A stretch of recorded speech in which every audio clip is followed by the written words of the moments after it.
সুখী দাম্পত্য জীবনের জন্য পুরুষ এবং নারী উভয়ের জন্য সর্বপ্রথম এবং প্রধান করণীয় হলো আল্লাহ তাআলার কাছে অনেক আগে থেকে দোয়া করতে থাকা, দরখাস্ত সাবমিট করা।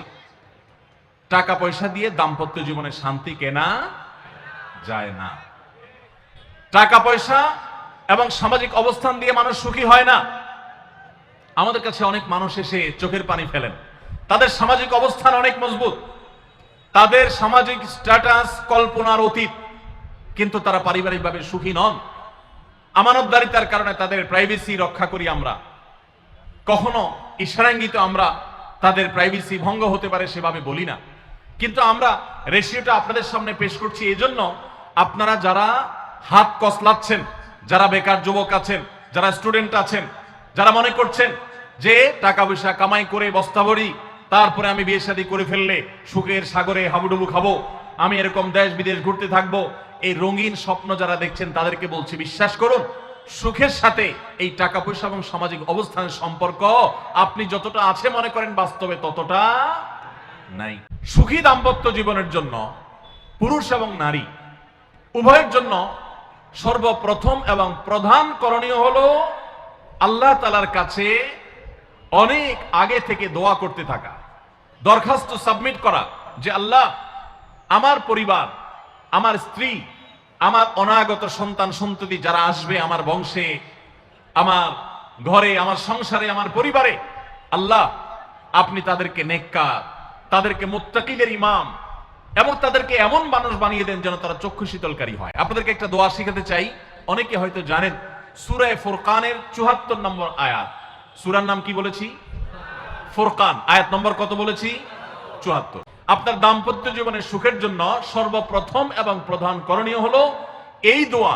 এর বাইরে আরো সাধারণভাবে আল্লাহ তাআলার কাছে দোয়া করতে থাকা, যেন আল্লাহ তাআলা আপনাকে এমন একজন জীবন সঙ্গী দেন। মা বোনরা দোয়া করবেন জীবন সঙ্গী, আপনারা দোয়া করবেন এমন যেন জীবন সঙ্গিনী দেন, যে জীবন সঙ্গী আপনার চোখ জুড়ানোর মতো হবে। দেখুন, আল্লাহর ভাষা এমন যে এই ভাষা তো অলৌকিক, এটাতে কোনো মানুষের ভাষা নয়। দোয়ার ভাষ্য লক্ষ্য করেন, আল্লাহ শিক্ষা দিচ্ছেন আমাদেরকে, রব্বানা হাবলানা মিন আজওয়াজিনা ওয়া যুররিয়াতিনা কুররাতা আয়ুন।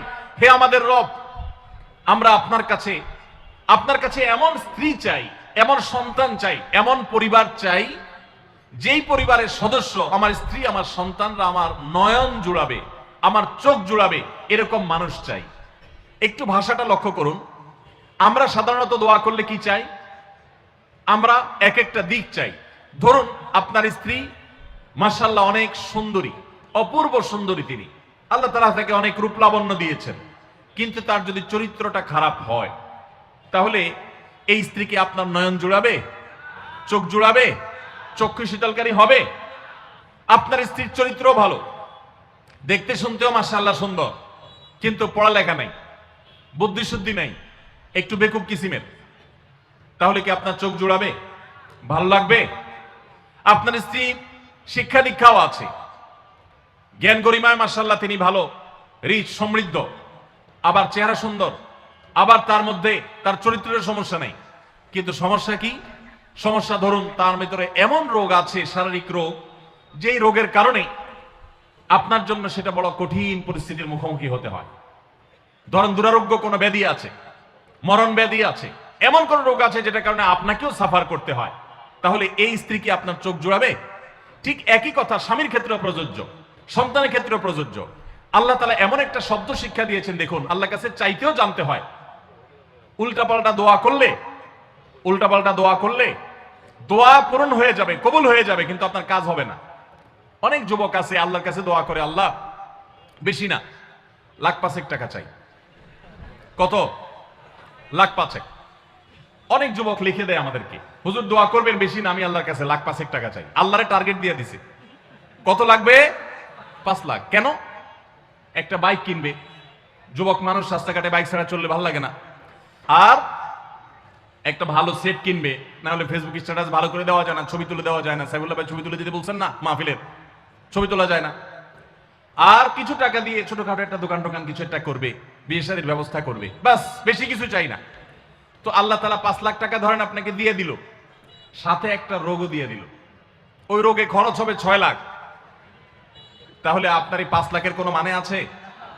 আপনারা একটা প্রসিদ্ধ ঘটনা অনেকেই শুনেছেন, একটা চুটকি, যে এক যুবক দোয়া করছে, আল্লাহ তোমার কাছে আমি এমন একটা লাইফ চাই। বিশেষ করে বেকার যুবকরা এগুলো বেশি দোয়া করে, আল্লাহ তোমার কাছে এমন একটা লাইফ চাই, বেশি কিছু না, যে লাইফে 2 হাত ভর্তি টাকা থাকবে আর আশপাশে শুধু নারী আর নারী থাকবে, এরকম একটা লাইফ চাই। তো আল্লাহ তাআলা তার দোয়া কবুল করে ফেলছে। দোয়া কি করছেন? কবুল করে ফেলছে। দোয়া কবুল করছেন কিভাবে? দোয়া কবুল করে তাকে আল্লাহ তাআলা এমন একটা বাসের কন্ট্রাক্টর বানিয়ে নিছেন, যে বাসটা হলো মহিলা বাস। চারপাশে শুধু নারী আর নারী, সব মানুষের, আর হাত ভর্তি টাকা আর টাকা সব বাস মালিকের। দোয়া কিন্তু কবুল হয়ে গেছে। তো আল্লাহ তাআলার কাছে উল্টাপাল্টা দোয়া করলে কি হয় দেখছেন? দেখুন, দাম্পত্য জীবনে সুখের জন্য দোয়া কিভাবে করতে হবে আল্লাহ শিখিয়ে দিয়েছেন। রব্বানা হাব লানা মিন আজওয়াজিনা ওয়া যুররিয়াতিনা কুররাতা আয়ুন। আল্লাহ, আমার পরিবারের সদস্যরা যেন এমন হয় যে তাদেরকে দেখলে আমার নয়ন জড়িয়ে যাবে। অর্থাৎ নয়ন জোড়াতে হলে সব দিক থেকে পারফেক্ট হতে হবে, সব দিক থেকে ভালো হতে হবে, তখনই তো দিল জোড়াবে।